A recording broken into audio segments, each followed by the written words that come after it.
اعوذ باللہ من الشیطان الرجیم بسم اللہ الرحمن الرحیم۔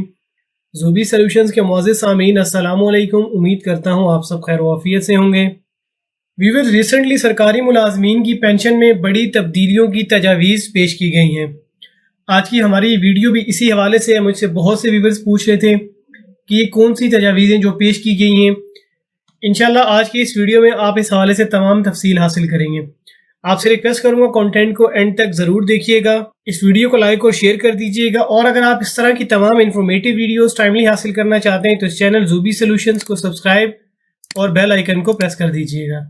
ویورز، دفاع اور مسلح افواج سے تعلق رکھنے والے افراد کو استثناء دیتے ہوئے وزارت خزانہ نے پبلک سیکٹر کے ریٹائرڈ ملازمین کی پینشن میں سنگین اور بڑی تبدیلیاں کرنے کی سمری وزیر اعظم کو بھیجی ہے، جس کے تحت یہ سفارش کی گئی ہے کہ پینشن کے موجودہ فارمولے جس کے تحت پینشن کسی ملازم کو اس کی آخری تنخواہ کے مطابق دی جاتی تھی، اب اس کو تبدیل کر کے آخری 3 سالوں کی تنخواہوں کی ایوریج لی جائے گی اور اس بنیاد پر پینشن سرکاری ملازم کو دی جائے گی۔ اس کے ساتھ ساتھ کمیوٹیشن کے فارمولے میں بھی تبدیلی کی گئی ہے۔ اس نئے فارمولے کے تحت جہاں 35% رقم ریٹائرمنٹ کے وقت یکمشت اور 65% بعد کے برسوں میں ماہانہ قسطوں کی صورت میں دی جاتی ہے، اب اس کے بجائے 25% ریٹائرمنٹ کے وقت اور 75% بعد کے برسوں میں ماہانہ قسطوں پر دینے کی تجویز ہے۔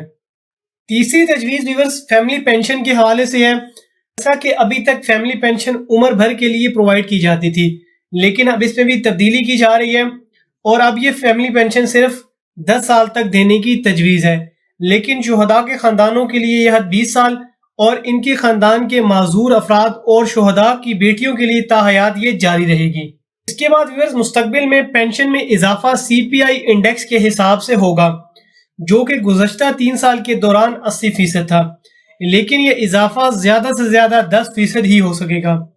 افراط زر کی شرح 10% سے زیادہ ہونے کی صورت میں حکومت خصوصی طور پر ایک ایڈاک اضافہ تجویز کر سکتی ہے، جو افراط زر معمول پر آنے کے ساتھ ہی ختم کر دیا جائے گا۔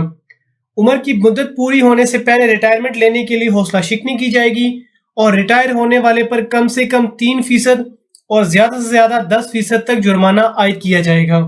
یہ سمری، جس کا نام پینشن اصلاحات رکھا گیا ہے، وزیر اعظم کو گزشتہ PDM کی حکومت کے دوران بھجوائی گئی تھی، جس میں یہ کہا گیا تھا کہ ملازم کو صرف ایک پینشن کا استحقاق ہوگا، تاہم ملازم کو یہ حق حاصل ہوگا کہ وہ زیادہ رقم ہونے والی پینشن کا انتخاب کر لے۔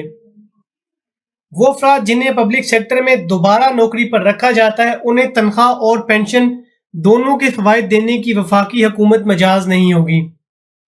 متعلقہ ملازم کو یا تو تنخواہ یا پھر پینشن میں سے کسی ایک چیز کا انتخاب کرنا ہوگا۔ بطور فوجی نوکری کرنے والے اور اگر کسی سرکاری عہدے میں دوبارہ سے نوکری پر رکھا جاتا ہے تو اسے البتہ تنخواہ اور پینشن دونوں 60 سال کی عمر تک حاصل کرتے رہنے کی اجازت ہوگی۔ فیڈرل گورنمنٹ امپلائیز کی سمری کہتی ہے کہ سرکاری نوکروں کو اجازت ہوگی کہ وہ اپنی اوسط پینشن کے طور پر 70% اپنے سروس سے ریٹائرمنٹ سے قبل آخری 36 مہینے کے عرصے میں نکلوا سکیں۔ سرکاری ملازمین کو اس بات کی اجازت دی جاتی ہے کہ 25 سال ہونے پر جلد ریٹائرمنٹ لے لیں، لیکن اس کے لیے ان پر سالانہ 3% کے حساب سے ان کی پینشن پر جرمانہ عائد کیا جائے گا، جو ان کی ریٹائرمنٹ کی عمر کے خاتمے تک کا ہوگا۔ ویورز، جیسا کہ میں آپ کو پہلے بھی بتا چکا ہوں کہ یہ ابھی ایک سمری ہے جو کہ پرائم منسٹر کو اپروول کے لیے بھیجی گئی ہے۔ ابھی تک نہ ہی یہ سمری اپروو ہوئی ہے اور نہ ہی ان قوانین کا اطلاق ہوا ہے۔ انشاءاللہ اس حوالے سے جیسے ہی کوئی لیٹسٹ اپڈیٹ آتی ہے میں آپ کو ٹائملی انفارم کرنے کی کوشش کروں گا۔ معزز سامعین، اب آپ سے اجازت چاہوں گا۔ جانے سے پہلے ہمیشہ کی طرح آپ سے ریکویسٹ کروں گا اس چینل زوبی سولوشنز کو سبسکرائب کر دیں اور بیل آئیکن بھی پریس کیجیے گا تاکہ اس طرح کی تمام انفارمیٹو ویڈیوز آپ تک ٹائملی آ سکیں۔ اب آپ سے اجازت چاہوں گا، انشاءاللہ ملتے ہیں اپنی نیکسٹ ویڈیو میں۔ تب تک کے لیے اپنا خیال رکھیے گا، دعاؤں میں یاد رکھیے گا۔ اللہ حافظ۔